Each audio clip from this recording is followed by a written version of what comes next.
Up 2, 3-3. Not ideal, but might not be detrimental to their playoff hopes. Needless to say, with 2 games left and a game back of the final spot in the playoffs, the Cowboys need Zeke now more than ever, something that isn't lost on Des Bryant. I can't wait. I can't wait till you get back, just because, tonight, it's probably out of my whole entire career. Correct me if I'm wrong, but this is probably the most I ever been double. It's a lot of respect, and that's the way I'm going to look at it. That's our God, man. That's our horse, and just seeing him, we're able to get that joy back in that, well, we always have joy, but he give us an extra boost of joy just because his personality and who he is. He get guys going with his attitude and, the passion and love for the game, and just seeing him back will make us play that much more harder. Chris, we saw what this team did without Ezekiel Elliott in the lineup, and some of us were surprised at what they did. Not CC, of course, but other people. What are now reasonable expectations with getting him back? Well, listen, the Cowboys did what they needed to do during the Zeke suspension. They got a split. They won the last 3 games, so now you've given yourself an opportunity, but you're going to need some help. The Atlanta Falcons are going to have to trip up somewhere along the line. And they've got a tough road to go. They've got to go to the Superdome, and then they're at home to finish it out against the Carolina Panthers. So you don't have any easy outs. They've got to win out to make sure that they secure a playoff spot. So if Atlanta splits those final 2 games, then you're just saying to yourself, okay, do the Cowboys have enough to be able to beat the Seattle Seahawks, and do they have enough to be able to win a game in Philly on the road? I think Philly won't have much to play for. If they win this game this week, they sew up the #1 seed, they get the bye, they'll have home field advantage. So you're looking at this Seahawks game and you're saying to yourself, the Dallas Cowboys have to make sure that they beat a struggling Seattle team at home. And I think that's something that the Cowboys can do. With all the injuries that Seattle has on the defensive side of the ball, they couldn't stop a nosebleed against the LA Rams. So I like where the Dallas Cowboys are right now. They just got to get some help from the Atlanta Falcons. The Cowboys, we're going to focus on Zeke coming back, and I get it. Like, that's the story. And Zeke's one of the 3 best running backs in the league, and we've seen the team come and go with him.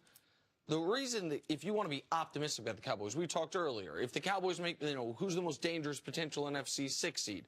We both said Dallas. One of the reasons is the last few weeks, the defense as a whole has played much better football. We've seen it, and our friend on the show after us, Skip, talks about it all the time. And in this regard, it appears to be correct. That team is 2 different defensive teams with and without Sean Lee. We know DeMarcus Lawrence is a good pass rusher. They didn't have David Irving this past week, but he's been a really good pickup from them, a guy with some off-the-field issues. They grabbed from Kansas City's practice squad that has just been, I feel like he's not quite Chris Canty's size, but he's a big guy that imposes his will on the opposing offensive linemen. And so the Cowboys, you can see why they would feel like, oh, okay, now our defense is playing well. Zeke's coming back, and I'm leaving Dez out of this because I feel like my partner over there, I watched him listen to Dez talk, so I just want to leave that for him. But I understand the excited nature of the Cowboys with Zeke coming back, and the other part of this is this: running backs late in the season, freshness matters. How many carries are on their body matters. If they have 300-plus touches matters. If there is some benefit, if you can knock off the rust, it's that Zeke's going to be one of the fresher running backs in the league. Usually if you miss these types of games, it's because you were hurt. That's a different situation than the one Zeke's dealing with. Yeah, he's going to come back in tremendous shape. If there's one position that you don't have to practice, it's running back. It's the most transferable from the time a kid is 7 years old.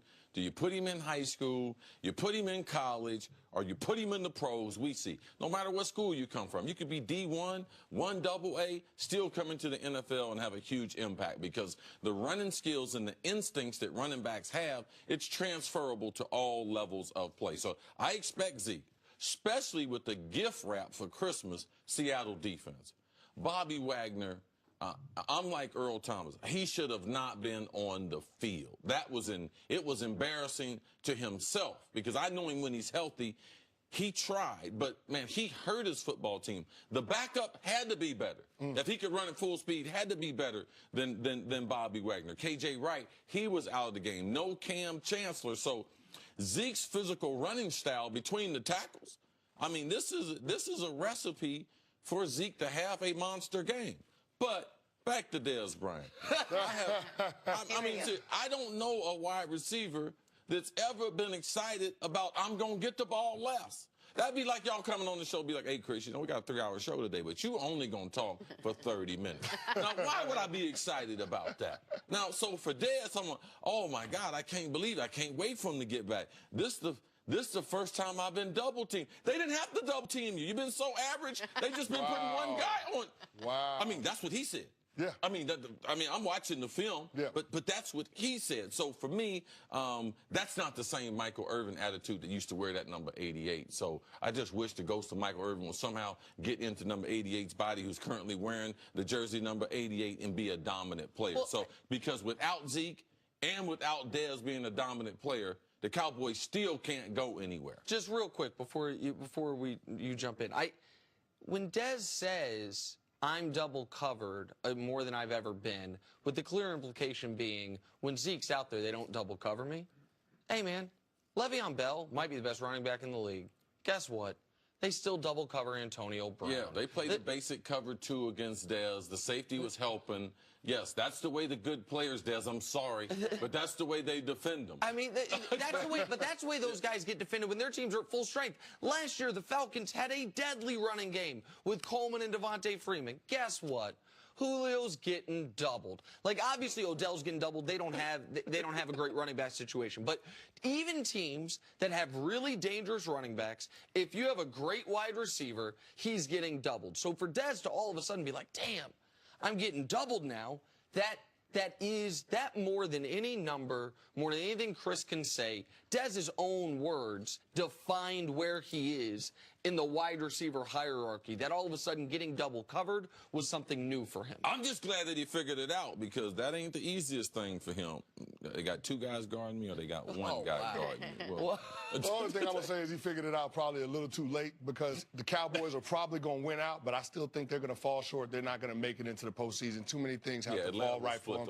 Atlanta's going to get in. And of the 2 teams, I think if anybody's going to be equipped to beat New Orleans in New Orleans, because that's what it looks like the 6 seed is going to have to do, I think I would go with the Atlanta Falcons just because they have a familiarity with the New Orleans Saints. They were able to stop New Orleans' run game. They knocked Alvin Kamara out early in that game. And offensively, I think they have the weaponry to challenge the New Orleans Saints defense. I like it, Chris. All right, time now for some Hall of Fame hands. CC, watch this. Take a look. Without these hands, I don't know what I'd do. Push yourself!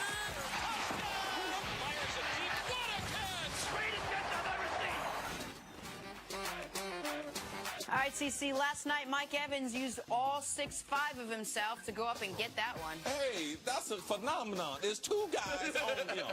What a coincidence. Thank you, Michael Evans, for proving my case. Dez Bryant ain't never been on the Hall of Fame hands. Mike Evans, appreciate this. Jameis throwing a laser to him. 2 guys there. He goes up and eats it right off. Now, watch the hand action of the DBs, all in his face and everything. Those not Hall of Fame hands. Them Hall of Fame, them is dummies right there. All right? Mike Evans, nice grab there. Last night, under the lights of Monday Night Football.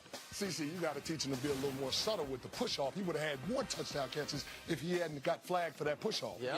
That wasn't no push. No, I'm just saying he had an OPI on another one. Yeah. Oh, yeah, because only pushes are the ones they call. Well, that's what I'm saying. You got to teach him to be a little more subtle so he can have down by the hip. Yeah, Can't push what's him better than back. 1 touchdown? 2 touchdowns. Yeah, you right. You right. That's why we bring you in. I need to talk. Chris, thank you so much, as always, for being here. Coming up, did last night remind Kevin Durant of how fun things used to